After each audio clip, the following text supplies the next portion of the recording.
This is Harrison Smith reporting for InfoWars, a bombshell story I have here from John Rappaport.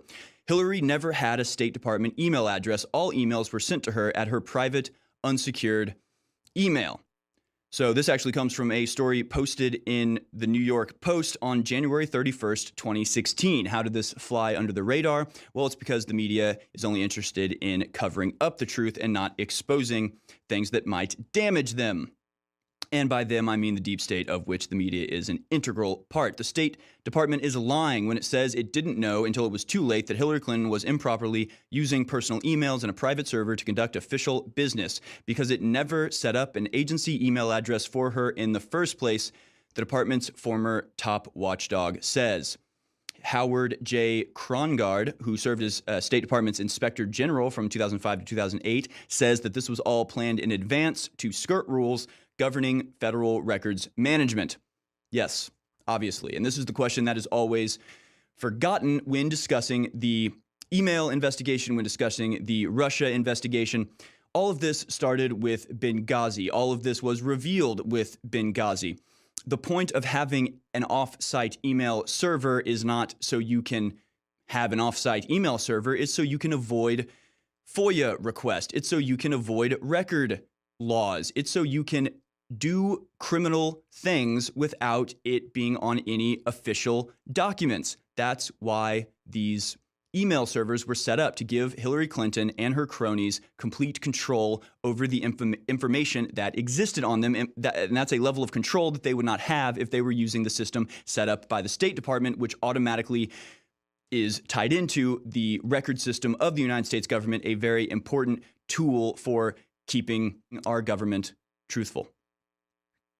And that's what people forget. They forget that the crime, yes, the crime was having a secret and private and unsecured email address, but that was just a crime to cover up the rest of the crimes. And apparently the State Department knew about it the whole time. And so that's the real bombshell here. It's quite simple. The State Department knew that she had never had a State Department email address.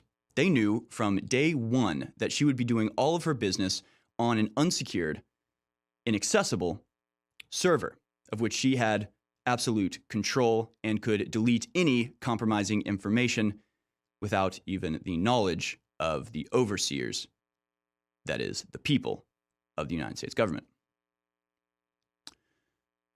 Why was this never asked about by the FBI? Why did the investigators never ask about this? Why was this not made a bigger deal of in the past? As John Rappaport points out, do you think that she was asked this during the interviews, and the FBI said, well, what about the fact that you never had a State Department address? And she said, as John Rappaport ponders, maybe she said, hey, we're all in this together, so why don't you just forget that server? Why don't you just ignore the fact that I never even set up a State Department email address? Now, that's speculation, but it's speculation based off some very good sources, based off some facts that we already know. For example, the FBI agents who were conducting the Hillary Clinton investigation knew not to go in, quote, loaded to bear, because she would certainly enact retribution on whoever treated her harshly once she became president. See, everybody in the State Department, everybody in the DOJ, everybody in the FBI that was tied in with this deep state cabal that was working behind the scenes to delegitimize, to corrupt, and to destroy the Trump campaign and then the Trump presidency. Well, during the campaign, they all knew that Hillary Clinton would win. They knew because they thought they had it rigged.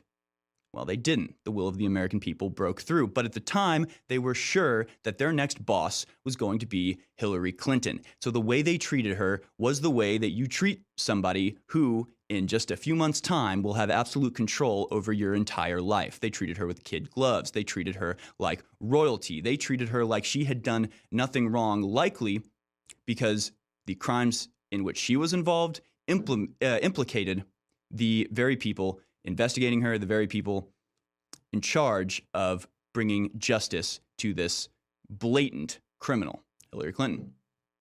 Loretta Lynch James Comey, Peter Strzok, Andrew McCabe, all of these people were in it together. It's quite simple. They all knew exactly what was going on. They were all manipulating the American public. They were all manipulating the American government. They were all hiding each other's misdeeds. They were all helping each other commit these misdeeds so they had something to blackmail each other with. This is how the deep state works. This isn't how representative democracy or a republic is supposed to work. This is how the Soviet Union worked. This is how the most tyrannical and authoritarian governments in the history of the world worked, that you treated the appointed leaders of that government differently than you treat everybody else. You treat Hillary Clinton like she can do nothing wrong because, well, she's going to be in charge and she's going to help us. So don't be too mean to her, because if you're too mean to her and then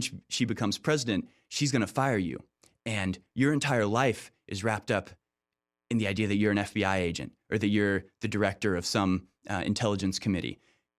Hillary Clinton has the ability, once she's president, to strip you of your very identity, of all the friends you have, of your connections, of any career prospects.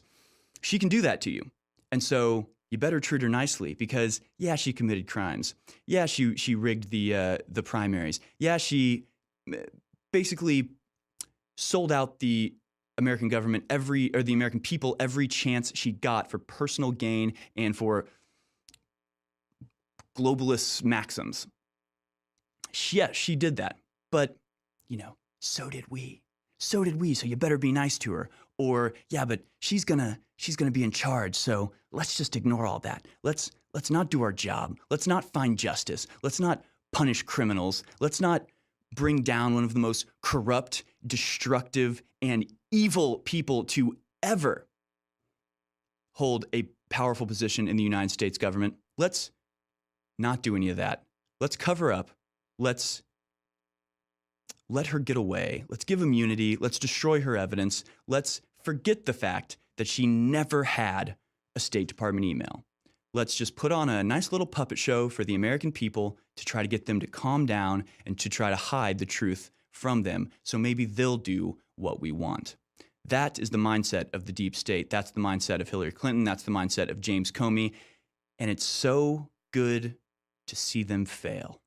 It feels so good to see them flop around like fishes out of water, no longer in power, no longer able to pull the strings, no longer able to hide the truth behind the curtain. It's all out in the open now. It's all coming out drop by drop. It's all being exposed to the sunlight, thanks to President Trump and thanks to the American people who got him into office against all odds and against the most devious and evil machinations of the most powerful elements of the deep state.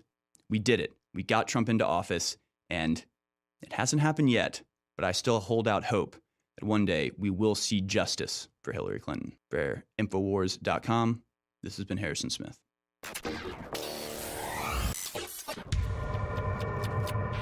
Every morning before I start writing or shooting a video, I take 2 capsules of Brain Force for a sustainable burst of energy. This is, without question, the most powerful nootropic I've ever taken, and it comes without any of the crashes or the jitters associated with energy drinks. It's additive-free, nothing artificial. It's Brain Force Plus. Read thousands of 5-star independent reviews right now and get your Brain Force Plus at InfoWarsLife.com.